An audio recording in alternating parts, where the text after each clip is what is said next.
ಅತ್ತೆ thank you so much. ನಿಮ್ಮ ಉಪಕಾರ ಯಾವತ್ತೂ ಮರೆಯಲ್ಲ. ನೀವು ಎಷ್ಟು ದೊಡ್ಡ ಕೆಲಸ ಮಾಡಿದ್ದೀರಾ ಗೊತ್ತಾ? ಹೌದು, ಇದು ಇಷ್ಟೊಂದು ಈಸಿಯಾಗಿ ಸಾಲ್ವ್ ಆಗುತ್ತೆ ಅಂತ ನಾವು ಯಾರೂ ಅಂದ್ಕೊಂಡಿರಲಿಲ್ಲ.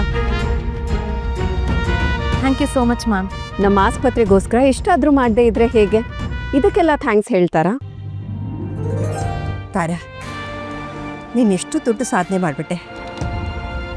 ನೀವೆಲ್ಲ ಹೀಗೆ ಜೊತೆಯಾಗಿದ್ರೆ ಅವ್ರು ಕಂಡಿದ್ದ ಕನಸೆಲ್ಲ ನನ್ಸಾಗ್ಬಿಡುತ್ತೆ. ತಾತನ ಬರ್ತ್ಡೇನ ಗ್ರ್ಯಾಂಡಾಗಿ ಸೆಲೆಬ್ರೇಟ್ ಮಾಡೋಣ. ವಿವೇಕ್, ಬಿಟ್ಟೋಗಿರೋ ಸ್ಟಾಫ್ಗೆ ಈಗಲೇ ಫೋನ್ ಮಾಡಿ ಎಲ್ಲರಿಗೂ ಬರೋಕ್ಕೆ ಹೇಳಿ. ಎಲ್ಲರೂ ಜಾಯ್ನ್ ಆಗಲಿ. ಒಂದು ಒಳ್ಳೆ ಸೆಲೆಬ್ರೇಷನ್ ಜೊತೆ ಮತ್ತೆ ಆಸ್ಪತ್ರೆ ಸ್ಟಾರ್ಟ್ ಆಗಲಿ. ಹಾಂ ಸರ್, ಈಗಲೇ ಫೋನ್ ಮಾಡಿ ಎಲ್ರಿಗೂ ತಿಳಿಸ್ಬಿಡ್ತೀನಿ.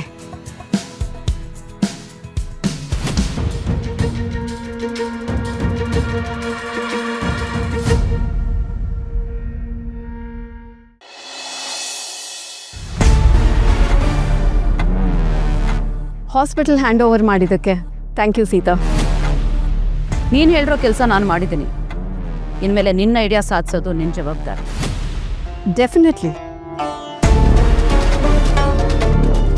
ಅಣ್ಣನ ನನ್ನ ಕೈಗೊಂಬೆ ಥರ ಆಟ ಆಡಿಸ್ತೀನಿ. 1 ವಾರ ಟೈಮ್ ಕೊಡು. ಅಣ್ಣ ಮತ್ತೆ ಆ ಮಾಲ್ತಿ ಡಿವೋರ್ಸ್ ಫಿಕ್ಸ್. 1 ವಾರ? ಆಸ್ಪತ್ರೆ ಒಂದು ರಾತ್ರಿ ಕಳೆಯೋದ್ರೊಳಗೆ ನಿನ್ನ ಕೈ ಕಿಟ್ಟೆ. ನೀನು 1 ವಾರ ಕೇಳ್ತಿದ್ಯಾ? ಅಷ್ಟು ಪೇಷನ್ಸ್ ನನಗಿಲ್ಲ. 2 ದಿನದಲ್ಲಿ ಕೆಲಸ ಆಗಬೇಕು. ಸೀತಾ, ಹಾಸ್ಪಿಟಲ್ ನಿನ್ನ ಕೈಯಲ್ಲಿತ್ತು, ಸೊ ಹ್ಯಾಂಡ್ ಓವರ್ ಮಾಡೋದು ಈಸಿ ಆಗಿತ್ತು. ಆದರೆ ಇಲ್ಲಿ ನಾನು ಇಡೀ ಮನೆ ಅವ್ರನ್ನ ಮ್ಯಾನೇಜ್ ಮಾಡಬೇಕಾಗಿದೆ. ಅದಕ್ಕೆ ಮಿನಿಮಮ್ ಟೈಮ್ ಬೇಕಾಗತ್ತೆ. ಸರಿ, ಆದಷ್ಟು ಬೇಗ ಕೆಲಸ ಶುರು ಆಗಬೇಕು. ರಾತ್ರಿಯೊಳಗೆ ಒಂದಷ್ಟು ವಿಷಯ ನನಗೆ ತಲುಪಬೇಕು. ಅದಾಗತ್ತೆ. ಒಪ್ಕೊಂಡಿರೋ ಕೆಲಸ ಮಾಡಲಿಲ್ಲ ಅಂದರೆ ಈ ಭುವನೇಶ್ವರಿ ಅಸಲಿ ಬಣ್ಣ ನೋಡಬೇಕಾಗುತ್ತೆ.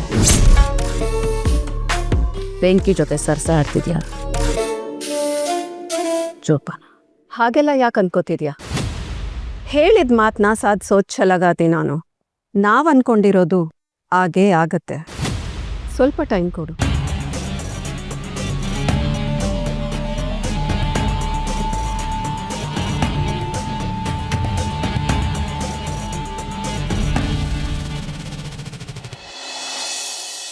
ತಗೊಳ್ಳಿ, ಎಲ್ಲರೂ ಬಾಯಿ ಸಿಹಿ ಮಾಡ್ಕೊಳ್ಳಿ.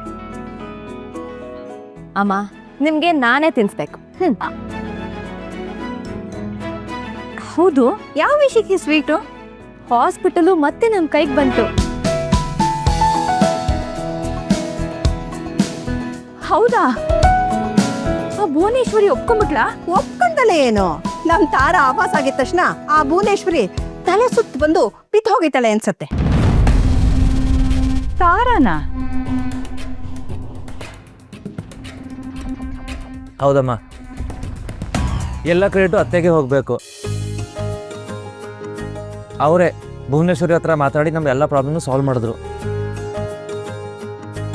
ನೀವೆಲ್ಲ ಸೇರ್ಕೊಂಡು ಇಷ್ಟು ಹೊಗಳಿದ್ರೆ ಹೇಗೆ? ಹಾಸ್ಪಿಟಲ್ ಅಪ್ಪನ ಡ್ರೀಮ್ ಆಗಿತ್ತು. ಅವ್ರ ಕನಸಿಗೆ ಅನ್ಯಾಯ ಆಗಬಾರ್ದು ಅನ್ನೋದಷ್ಟೇ ಉದ್ದೇಶ.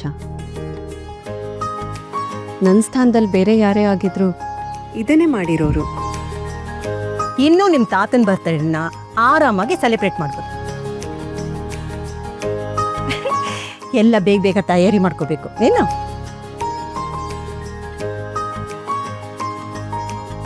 ಇದೇ ಸಂತೋಷದಲ್ಲಿ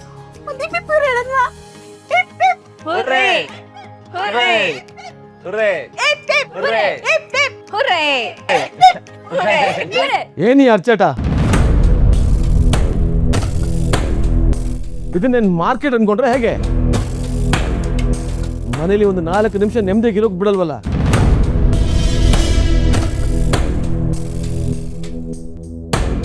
ಅರ್ಚಾಟ ಅಲ್ಲ ಕಣೋ, ತಡ್ಕೊಳಕ್ಕಾಗದೆ ಎಷ್ಟು ಸಂತೋಷ. ನೀನು ಬಂದಿದ್ದು ಒಳ್ಳೇದಾಯ್ತು. ನಾಳೆ ನಿಮ್ಮ ಅಪ್ಪನ ಹುಟ್ಟಹಬ್ಬನ ಗ್ರ್ಯಾಂಡಾಗಿ ಸೆಲೆಬ್ರೇಟ್ ಮಾಡ್ತಾ ಇದ್ದೀವಿ. ಇದಿ ನಿಮ್ಮ ಮಗನ ಸ್ವೀಟ್ ಕೊಡಮ್ಮ.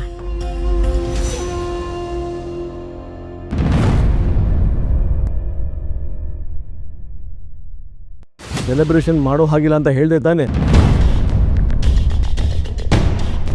ಮನೆ ಯಜಮಾನನ ಮಾತಿಗೆ ಒಂದು ಕವಡೆ ಕಾಸಿನ ಕಿಮ್ಮತ್ತಿಲ್ವ?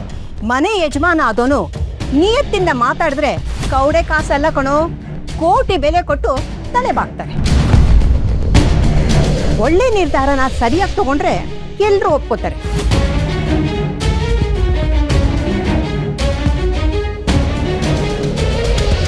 ನೀನ್ ನೋಡಿದ್ರೆ ಯಾವಾಗ್ಲೂ ಕೂಗಾಡ್ತಿದ್ಯ.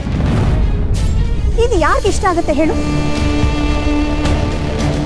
ಹೌದು ರೀ, ಇದೊಂದು ಸಂತೋಷದ ವಿಷಯ ಅಲ್ವಾ?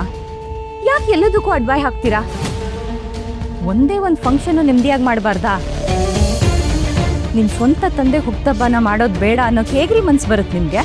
ಅವ್ರು ಮಾಡಿರೋ ಅನ್ಯಾಯ ಆಗಿದೆ. ಅಪ್ಪ ಅನ್ನೋ ಗೌರವನ ಅವ್ರು ಎಲ್ಲಿ ಉಳಿಸ್ಕೊಂಡಿದ್ದಾರೆ?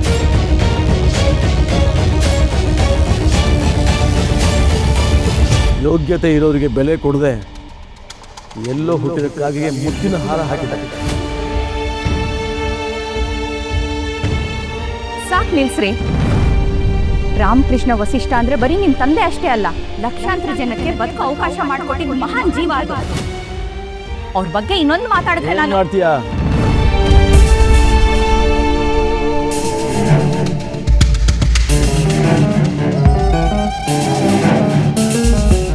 ಏನೇ ಮಾಡ್ತೀಯಾ?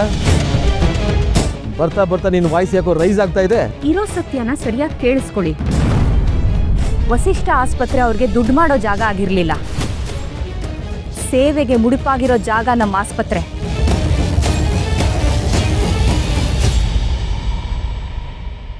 ಅವ್ರು ರಕ್ತ ಹಂಚ್ಕೊಂಡು ಹುಟ್ಟಿದೀನಿ ಅನ್ನೋ ಹೆಮ್ಮೆ ಇರ್ಲಿ, ದುರಹಂಕಾರ ಬೇಡ. ಅವ್ರು ನಿಮ್ಮ ತಂದೆ ಅನ್ನೋ ಕಾರಣಕ್ಕೆ ಫಂಕ್ಷನ್ಗೆ ಬರಬೇಡಿ, ಎಂಥ ಶ್ರೇಷ್ಠ ವ್ಯಕ್ತಿ ಅನ್ನೋ ಕಾರಣಕ್ಕೆ ಬನ್ನಿ. ಒಂದು ವೇಳೆ ಆ ಗೌರವ ಕೊಡೋ ಯೋಗ್ಯತೆ ನಿಮ್ಗಿಲ್ದೆ ಹೋದ್ರೆ ನಿಮ್ ಜನ್ಮಕ್ಕೆ ನೀವೇ ಹೇಳಬೇಕಾಗುತ್ತೆ.